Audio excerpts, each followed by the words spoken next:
Assalamualaikum warahmatullahi wabarakatuh. Selamat datang di running modul atau tutorial modul 3 dari praktikum PTLF yang berjudul luas lantai pabrik manufaktur. Nah, di sini kita bisa lihat di inputnya itu pertama-tama kita punya data mengenai spesifikasi bahan baku mulai dari panjang, lebar, tinggi, diameter sampai berat dan juga jenis materialnya. Kemudian ada data mengenai komponen V-blade dozer ya. Ini untuk yang tadi itu bahan baku, yang ini itu untuk produknya. Nah, di sini kita ketahui kalau misalnya dimensi produk untuk V-blade dozer itu panjangnya 24,5, lebarnya 9 dan tingginya 11,5. Kemudian di sini kita ada data mengenai allowance. Nah, allowance sendiri itu nanti kalian yang menentukan sendiri ya. Analisa sendiri, cari dari jurnal, boleh internasional maupun nasional. Yang penting jurnal tersebut merupakan jurnal yang layak. Kemudian di sini untuk manusianya kalian cari, nanti sumbernya dicantumkan di modul 5 dan juga yang gangnya itu sama kalian cari sendiri. Kalau bisa untuk kelompok yang mempunyai asisten pembimbing sama itu dilarang sama ya allowance-nya. Kemudian di sini ada dimensi mengenai stasiun kerja ya. Di sini ada dari pemulaan sampai perakitan. Kemudian di sini ada data daily quantity atau perusahaan ini sehari itu memproduksi 100 piece gitu kan. Kemudian di sini ada data kebutuhan komponen tambahan dari baut sampai mur. Kemudian di sini ada dus komponen tambahan, ada dimensi maupun dari dimensi sampai di sini ukuran lot satu paknya. Kemudian ada bill of quantity di mana overall untuk komponen V-blade ini memiliki kuantitinya 1 kecuali yang roda. Kemudian di sini ada info atau data mengenai departemen divisi yang ada di pabrik tersebut, mulai dari pimpinan sampai divisi-divisi lainnya. Kemudian di bawahnya ada dimensi dus besar dari packaging V-blade dozer. Kemudian di sini ada spesifikasi bahan baku lagi. Bedanya sama yang tadi itu, kalau ini spesifikasi bahan baku itu per satu bahan baku. Jadi di sini udah di breakdown lagi. Untuk bahan bakunya ada 4, yaitu balok kayu, baja silinder, kayu silinder, aluminium silinder dan juga plat lembaran. Di sini ada dimensinya, kemudian ada beratnya, dan di sini ada keterangan per sekali pengiriman, di mana di sini yang artinya supplier itu akan mengirim bahan baku itu 14 hari sekali. Kemudian di sini ada jumlah unit per pack pengiriman gitu. Kemudian di sini ada info mengenai meja-meja yang ada di lantai produksi, mulai dari meja diproduksi sampai finish good. Di sini ada ada dimensinya, panjang, lebar serta tingginya. Kemudian di sini kita langsung hitung luas lantai produksinya karena kalau misalnya ini ini tuh menghitung untuk kapasitas ruangnya, sedangkan kita sudah tahu jumlah mesin, jadi kita sebenarnya tidak perlu menghitung kapasitas ruang ini. Kemudian langsung aja kita hitung di tabel yang luas lantai produksi. Untuk jumlah mesin, karena kalian sudah menghitung atau mendapatkan hasil jumlah mesin yang dibutuhkan untuk memproduksi V-blade ini, jadi bisa nge-link aja ke MPPC yang modul 2 gitu. Jadi dipastikan Excel-nya itu gabung ya dari Excel modul 1 sampai modul 3. Nah, di sini ada kebutuhan mesin aktual yang setelah line balancing kan.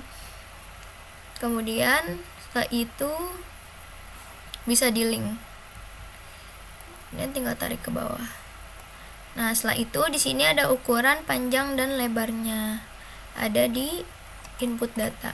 Tinggal nge-link aja. Kalau misalnya tutorialnya kecepatan, bisa diturunkan aja kecepatan videonya ya. Oke. Kemudian di sini ada allowance personal. Di mana yang saya pakai itu allowance-nya itu 20%. Berarti rumusnya panjang kali lebar ditambah allowance personal itu langsung aja, berarti panjang kali lebar lebar kali 20%. Seperti itu. Berarti allowance untuk luasnya itu 7.480 cm persegi. Nah, setelah itu kita hitung luas mesinnya. Luas mesinnya berarti kan panjangnya dikali lebarnya ditambah dengan allowance-nya tadi. Enter. Nah, sudah seperti ini, kemudian tarik aja ke bawah. Setelah itu di sini ada total luas mesin. Kalau misalnya luas mesin itu untuk per satu mesin, kalau total luas mesin nanti kita kalikan dengan jumlah mesin yang dibutuhkan gitu. Kemudian tarik ke bawah. Oke, di sini ada luas meja WIP dibeli dan juga meja finish good. Nah, nanti kita hitung ya. Masukin dulu ngelink dari data input dari sini.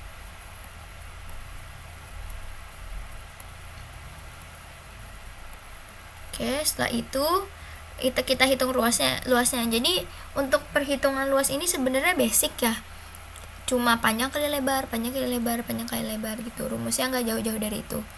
Nah, untuk luasnya berarti kan panjang kali lebar, kita tinggal tarik ke bawah. Nah, untuk luas meja WIP ini ya udah berarti tinggal ngelink aja ke WIP. Jangan lupa dikunci ya, biar bisa kita tarik ke bawah. Kemudian untuk meja dibeli bisa ngelink. Kemudian untuk meja finish good. Oke, setelah ini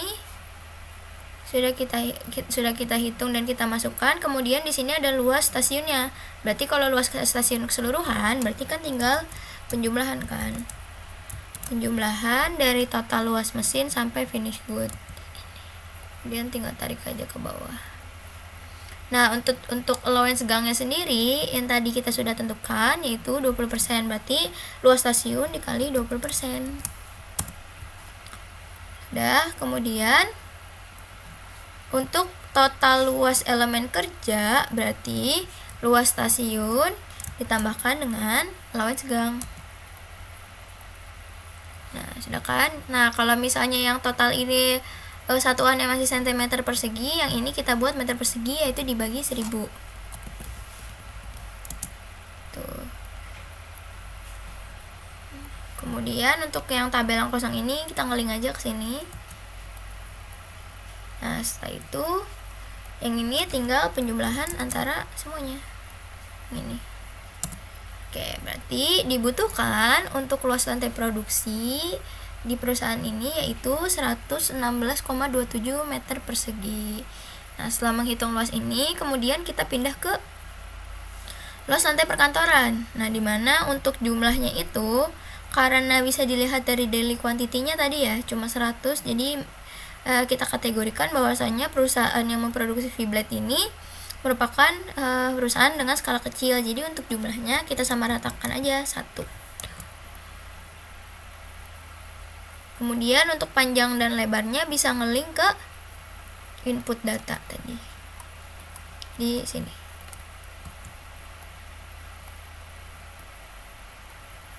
Oke, kalau misalnya sudah masukin data panjang lebarnya, kemudian kita hitung luasnya pakai rumus basic panjang kali lebar.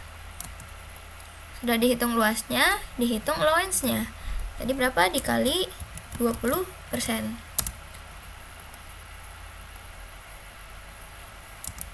Nah, ini kalau misalnya hasilnya kayak gini boleh salah nih.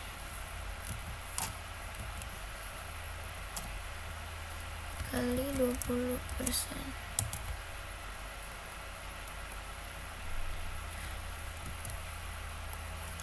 Boleh. Error.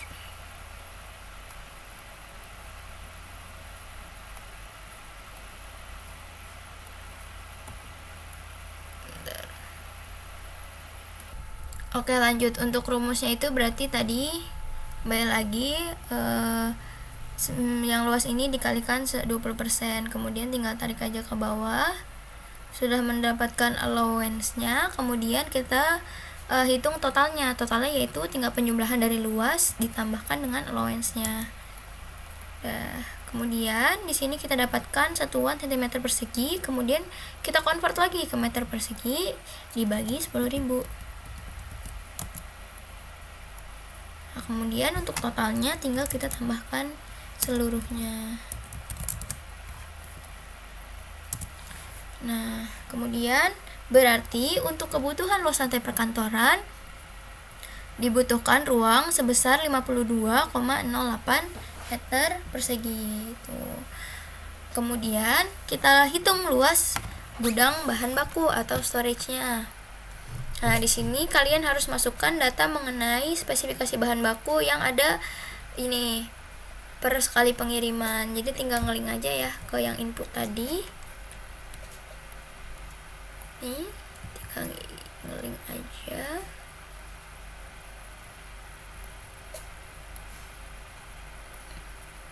Nah, untuk ukuran pack per allowance itu nanti kita hitungnya setelah kita mengetahui ini ukuran slot packnya berapa.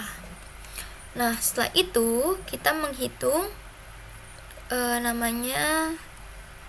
per material ini ya, per material dan bentuknya. Di sini kita punya kayu balok, kemudian baja silinder, kayu silinder, aluminium silinder, dan juga plat lembaran. Nah, di sini untuk yang pertama kita hitung balok kayu ya, balok kayu dalam bentuk gram. Di sini ada gramnya dari balok kayu yang bisa kalian dapatkan dari yang kebutuhan per jam itu dari routing sheet yang udah kalian hitung ya. Jadi ngaling aja ke routing sheet, kalian cari untuk bahan ini untuk komponen yang pertama ya, ini komponen bodi inti. Jadi di routing sheet kalian cari yang bodi inti, kalian masukkan angka yang ada nih, produksi satuan per jam, kalian ngambilnya dari pengukuran dan pemolaan. Karena asumsinya karena di pengukuran dan pemolaan di situ raw material yang masih dasar belum diapa-apain ya, itu kita butuhkan gitu. Kemudian bisa kalian ngeling ke sana. Kemudian untuk di sini ada kebutuhan bahan per jam. Di sini tapi dalam bentuknya balok. Nah, kalian di sini kan ada kan nih satuan per baloknya nih. Satu balok tuh beratnya segini. Berarti untuk balok kebutuhan per jamnya bisa kalian hitung dengan rumus yang kebutuhan per gramnya itu dibagi sama yang ini data di sini. Nah, berarti untuk satu bodi inti proporsi untuk dari satu balok ini hanya terpakai 0,79 dari 1505. Kemudian untuk kebutuhan bahan perharinya, misalnya kita asumsikan ya, kalau nggak asumsi deh. Jadi di sini kan ada daily quantity ya. Kita butuh 100 ya kan. Berarti untuk di sini nanti ininya yang per jamnya dikalikan dengan 100 ini. Nah, kemudian untuk selanjutnya rumusnya sama aja. Bisa tinggal kalian tarik, tapi yang G ininya yang bagian 1505-nya dikunci dulu. Baru bisa kita tarik ke samping. Oke, di sini berarti untuk proporsi baloknya itu 78,80. Tuh. Kemudian untuk kebutuhan bahan per sekali pengiriman. Nah, di sini kan pengiriman kan seminggu sekali, 14 hari sekali ya. Jadi untuk kebutuhan per harinya nanti kita kalikan dengan 14 seperti itu. Nah, berarti untuk kebutuhan bahan baku yang dikirim supplier itu sejumlah 1003,15 balok gitu. Nah, nanti kita karena supplier itu nggak mungkin kan supplier tuh ngirim bahan baku itu satu piece, tapi dia itu ngirimnya per pack itu, tergantung satu pack itu isinya berapa. Nah, di sini kita sudah tentukan satu pack itu kalau misalnya untuk balok kayu itu isinya 20. Berarti di sini rumusnya round up. Di sini yang balok dibagi yang packnya ini 0. Tuh, berarti di sini sekali pengiriman si supplier ini mengirim 56 pack bahan baku untuk balok baloknya, tapi untuk yang bodi inti saja. Nah, selanjutnya di sini kita hitung jumlah tumpukan per pack. Jadi kan satu pack itu sini 20, ya kan? Nah, kita mau hitung nih di dalam pack itu ada berapa tumpukan gitu. Untuk menentukannya kalian bisa buka AutoCAD-nya ya. Bisa kalian buka AutoCAD-nya. Kemudian di sini kita ada dimensi panjang dan lebar dan tingginya si balok ini kan. Yang jadi kita acuan tuh ini. Panjang, lebar, tinggi dari si balok kayu ini. Berarti untuk panjangnya 75,1, lebarnya 5,5. Bisa kalian gambarkan di AutoCAD nanti. Sini. Panjangnya 75,1, lebarnya 5,5, 75,1 dan lebarnya 5,5. Oke, kemudian di sini ada tingginya kan ya. Tingginya itu 17,5. Jadi tinggal di-extrude aja. 17,5. Nah, berarti satu balok itu bentukannya kayak gini. Ini satu balok ya. Tapi dalam satu pack itu isinya ada 20. Berarti ini sesuai kalian aja ya, mau mau menyusun tumpukannya kayak gimana. Kalau saya misalnya nih study case-nya ini saya rotate, saya jadiin ininya terbalik gitu. 3D rotate. Saya jadiin ininya tidur. Nah, seperti ini. Nah, saya bikin di sini berarti 20 ya. Kalau 20 itu berarti ke atasnya 10.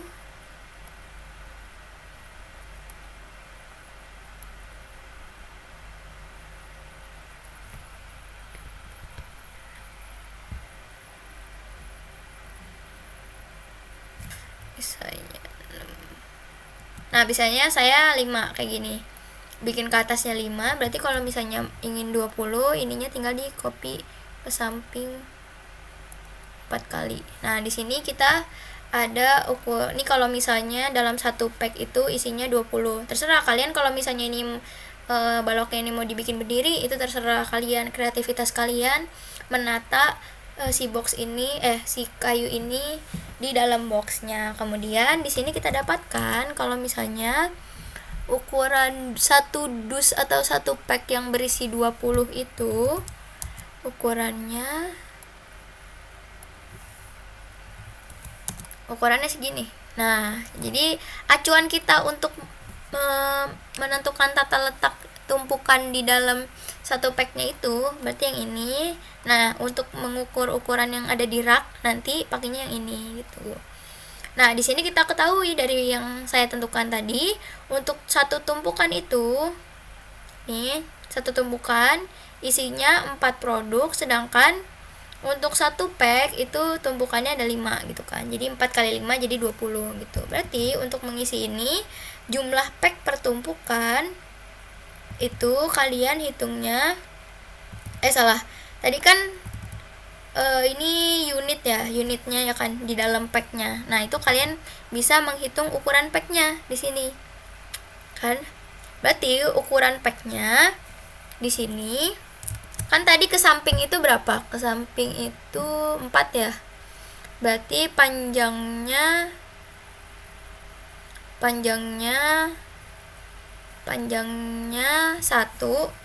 panjang dikalikan panjang dikalikan kemudian lebar ke sampingnya itu kan dia harusnya 5,5, tapi dibuat menjejer ke samping itu 4, berarti lebarnya harus dikali 4 gitu. Kemudian untuk allowance nya berarti ditambah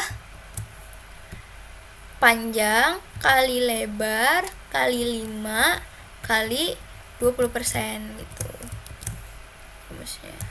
Nah, didapatkan ternyata satu pack itu ukurannya 2065 gitu.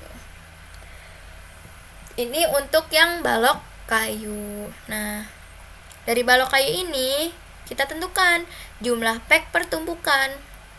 Nah, di sini kita punya spesifikasi rak. Nah, spesifikasi rak ini nanti kalian yang research sendiri untuk kapasitas, panjang, lebar tinggi, dan juga segmennya gitu. Nanti kalian yang research sendiri. Kalau misalnya untuk rak ini kalian gak harus dari jurnal, tapi nanti di lampiran kalian harus lampirkan foto rak yang kalian tuju itu seperti apa. Kemudian di sini ada jumlah pack pertumpukan. Jadi untuk mengetahui jumlah pack pertumpukan, kita gambar dulu nih raknya seberapa.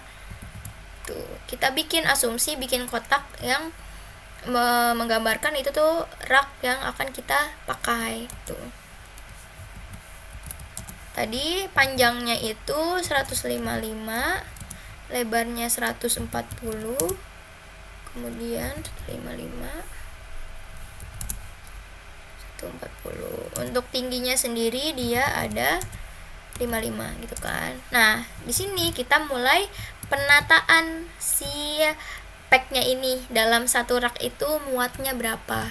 Di sini ada keterangan segmen, 2 segmen. Berarti di sini hitungannya satu slot rak atau satu segmen. Berarti kalau misalnya 2 segmen berarti dia ada 2 tumpukan rak seperti ini.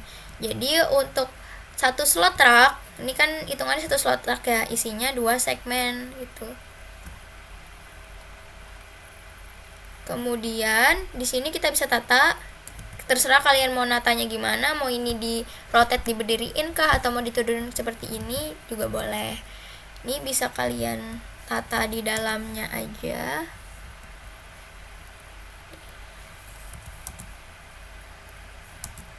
Sini terserah kalian mau menatanya dari sini atau dari sana boleh.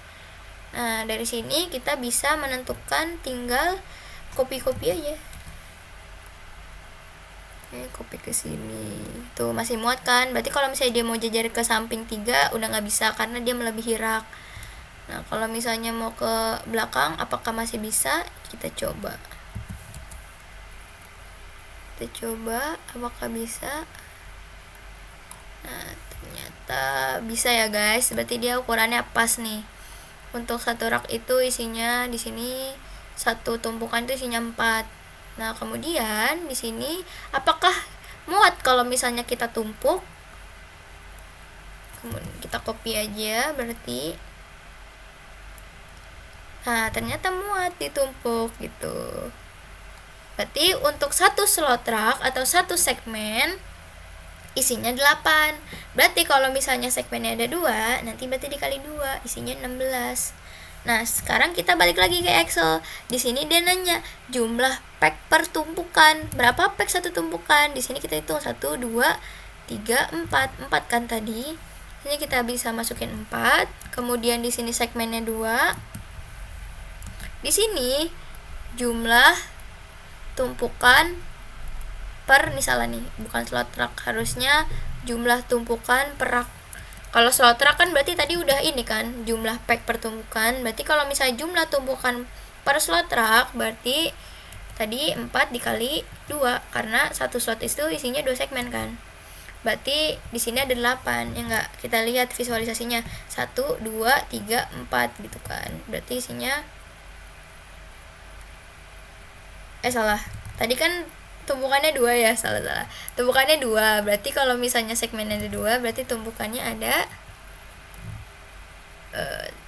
berarti 2 kali 2 kali 2. Nih, berarti untuk satu slot rak, salah. Ini harusnya rak.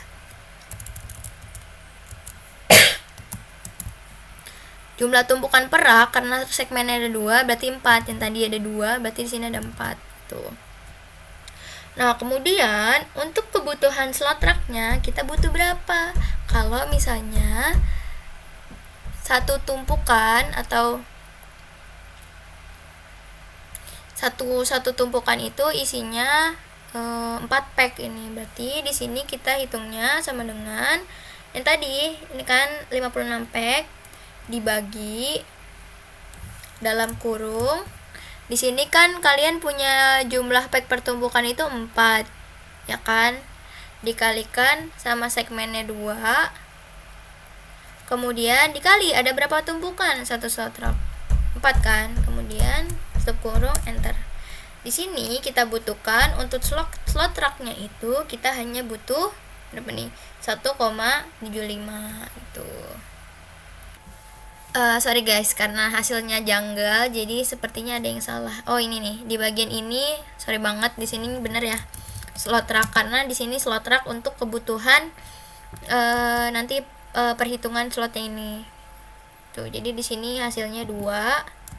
Nah, pas di sini perhitungannya berarti yang tadi sama 56 ini dibagi dalam kurung, kan karena kita per packnya itu pertumbukan itu isinya 4 pack, dikalikan karena ada 2 segmen dikali 2, dikalikan di sini untuk tumpukan per slotnya 2. Jadi analoginya itu sebenarnya satu rak itu atau satu segmen itu kita cuma punya 4 dikali 2, 8 kan kapasitasnya.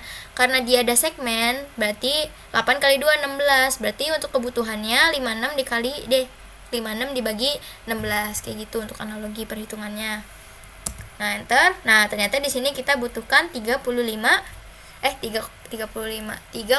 slot rak. Nah, di sini boleh kalian round up karena nggak mungkin kita pakai rak setengah-setengah. Kita beli rak setengah-setengah doang. Kemudian seperti itu di round up. Nah, jadi di sini kebutuhannya 4. Nah, nanti kalian hitung seterusnya sama konsepannya.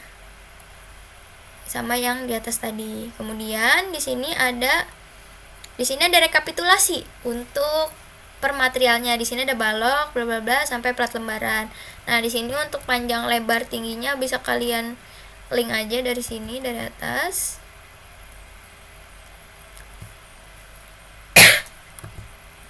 Nah, di sini lagi jumlah pack per tumpukan. Nah, di sini untuk menentukan jumlah pack per tumpukan kalian pakainya yang ini, yang udah total. Di sini kan ada kebutuhan slot rack ini ya. Nah, nanti kalian pakainya yang total yang di sini.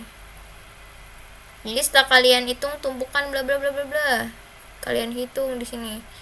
Nah, di sini kalian hitung penjumlahan totalnya.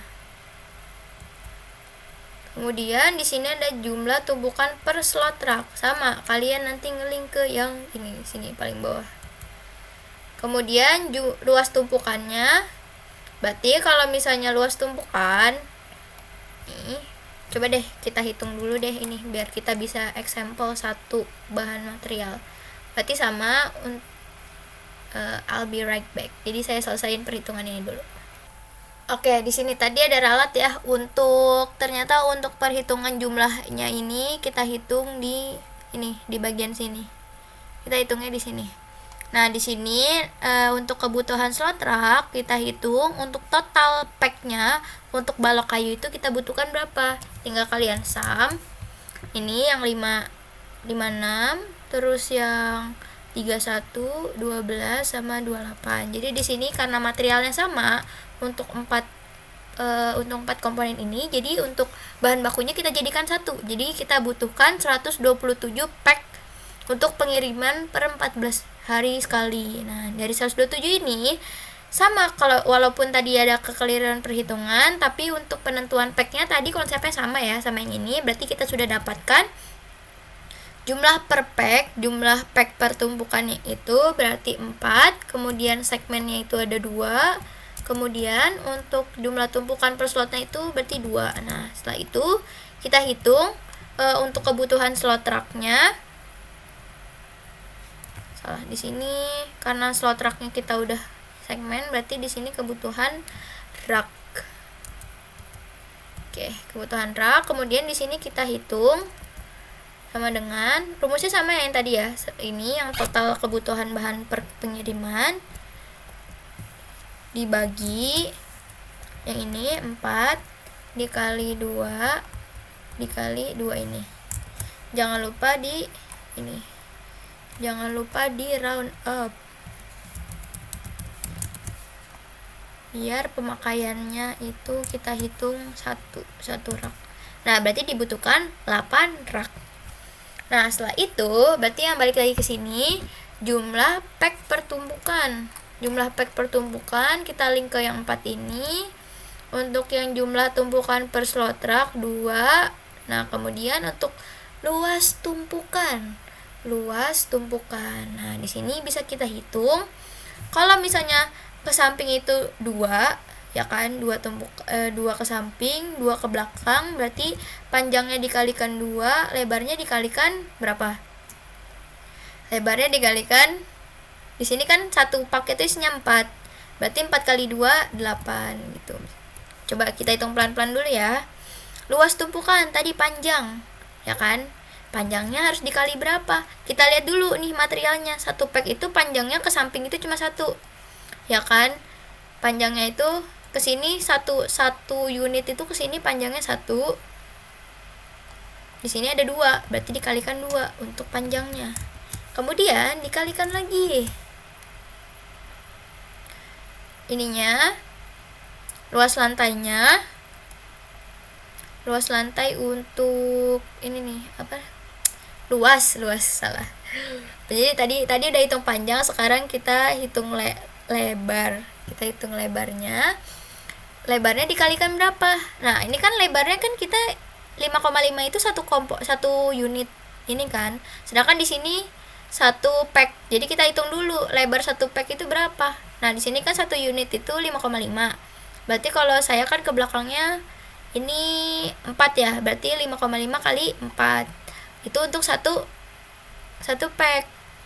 Kalau 2 pack berarti kan kali 2. Berarti kali 4 kali 2 gitu. Luas tumpukannya.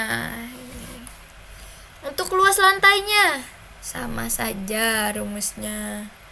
Sini luas lantai ngeling aja ke sini, sebenarnya nggak ngaruh nih. Harusnya tabel ini nggak ada juga nggak apa-apa sebenarnya, bisa di delete, maaf.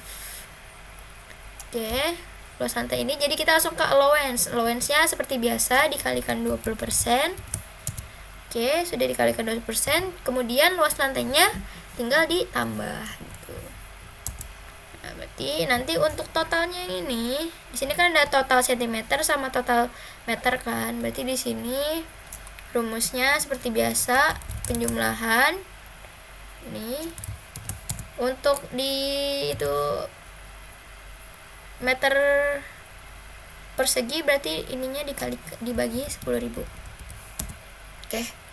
Nah, untuk perhitungannya seperti itu. Nah, untuk perhitungan bahan baku yang lain nanti mengikuti cara yang balok ini gitu. Kemudian kita lanjut ke perhitungan luas gudang barang jadi. Di sini kita harus tahu produksi V-blade dozer mininya itu per jam itu berapa. Di sini bisa kita link ke routing sheet. Nah, di sini target produksinya untuk per jam itu 7,14. Kalian bisa ngeling ke sini ya, ke yang MPP yang ke routing sheet-nya. Nih, sini 7,14. Kemudian di sini ada produksi per bulannya. Sama, di situ ada di routing sheet per bulan 2.700. Setelah itu di sini ada dimensi dus. Dimensi dus kalian bisa ngeling ke ini, ke input di sini ada ya. Panjangnya 40, lebarnya 30, tingginya 20. Nah, setelah itu dus besarnya. Untuk dus besar, jumlah dus yang kita ingin pakai berapa? Tadi kan satu produk itu muat di satu dus aja. Berarti kalau misalnya sehari 100, berarti di sini kita butuh dusnya 100. Oke. Luas satu tumpukan. Balik lagi kita ke AutoCAD. Nah, tapi di sini kan kita punya ukuran rak. Kalau saya di sini pakainya ukuran rak yang saya pakai di bahan baku. Coba kalau misalnya hasil observasi kalian mau lebih beragam, mau latihan perhitungan untuk penentuan rak dengan ukuran yang berbeda, silahkan pakai ukuran yang rak yang berbeda gitu. Cuma konten konten wajibnya untuk rak itu harus ada capacity, panjang, lebar, tinggi, dan juga segmen. Nah, karena tadi pakai yang sama, berarti acuan ininya masih sama ya. Nih ukuran raknya. Cuma di sini kita mau naruh barang jadi ya kan. Kita mau naruh barang jadi yang panjang dusnya itu 40, lebarnya 30. Kita hitung 40, 30, 40, 30. Nah, untuk tingginya itu 20 ya, satu dus. 30. Jadi asumsikan untuk satu produk itu ditaruhnya di sini, dipakainya dus ini. Jadi nanti buat tata letaknya kalian menentukan dari sini. Tuh. Nah, di sini bisa kalian lihat untuk tingginya sendiri itu lebih dari setengah ya. Kemungkinan untuk satu dus ini dia nggak bisa ditumpuk seperti itu. Jadi kalian copy aja muatnya berapa nih. Kalau misalnya mau dijajar 4 ternyata lebih, jadi nggak bisa dijajar 4. Kemudian bisa kita jajar ke belakang sini, 1, 2, 3, 4. Yang keempat tidak bisa, berarti satu slot rak atau satu segmen itu cuma muat berapa nih? 3 kali 4 berarti 12 gitu untuk satu segmen. Kalau misalnya 2 segmen berarti tinggal dikali 2 gitu. Nah, berarti kalau misalnya satu tumpukan ini isi 12, terus 2 segmen berarti isinya 12 kali 2 24 ya. Oke, berarti di sini untuk luas satu tumpukan nanti dulu deh. Banyak tumpukan dulu. Banyak tumpukannya kan satu rak itu berarti 1 dikali 2 ya. Kenapa 1 dikali 2? Karena jumlah segmennya ada 2, ya enggak? Karena di sini dia keterangannya rak, bukan slot rak. Jadi bedain ya. Ini itu slot rak atau segmen. Kalau ini itu 2 ini berarti rak gitu. Jadi satu rak isinya 2 slot rak atau 2 segmen gitu. Jadi kalau di sini redaksinya banyak tumpukan untuk satu rak berarti 2. Kemudian salah. Di sini ada banyak tumpukannya 1. Kemudian total tumpukan berarti 1 dikali 2 gitu. Kemudian untuk kapasitas rak. Kapasitas rak berarti kita butuhnya berapa nih? Satu slot rak itu isinya 12, berarti 12 kali 2. 2-nya ini. Nah, di sini ada luas tumpukan. Kita hitung kayak tadi. Panjang ke sampingnya berapa? Dikali 3 kan? Panjangnya dikali 3. Kemudian dikali lagi. Sebenarnya ini bisa dikali langsung tanpa kurung ya, tapi biar kalian bisa bedain dikali 3-nya yang panjang sama dikali 3-nya yang luas itu pakai kurung aja. Kemudian luasnya kan dia lebarnya yang ke belakang kan? Berarti dikali 4. Untuk lebarnya dikalikan 4 seperti itu. Berarti kebutuhan luas satu tumpukan adalah 14.400 seperti itu. Kemudian untuk 100 produk nih, untuk 100 produk kita butuh berapa rak? Berarti di round up kebutuhannya 100 produk dibagi setiap rak itu muatnya 24 kemudian 0 gitu. Jadi kita butuh 5 rak per hari. Maksudnya kebutuhan produksi setiap hari untuk menampung 100 produk itu 5 rak. Kemudian di sini kita abaikan aja yang total kebutuhan dus besarnya, karena di sini kita nggak ada dus besar, nggak ada dus kecil, karena kita cuma ada ini. Kemudian kebutuhan luas lantainya, kan untuk satu tumpukan itu atau luas ini ya, luas satu rak itu berarti tinggal panjang kali lebar.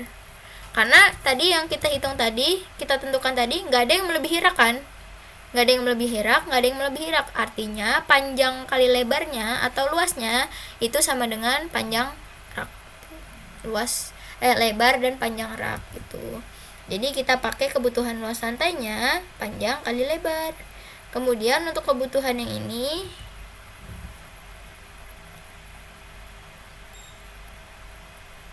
ini kan untuk satu rak, salah nih.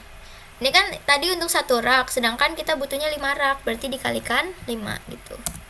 Nah, dapat 6.000. Kemudian di sini meter persegi ya, dibagi 10.000 berarti 0,6. Nah, di sini ada allowance.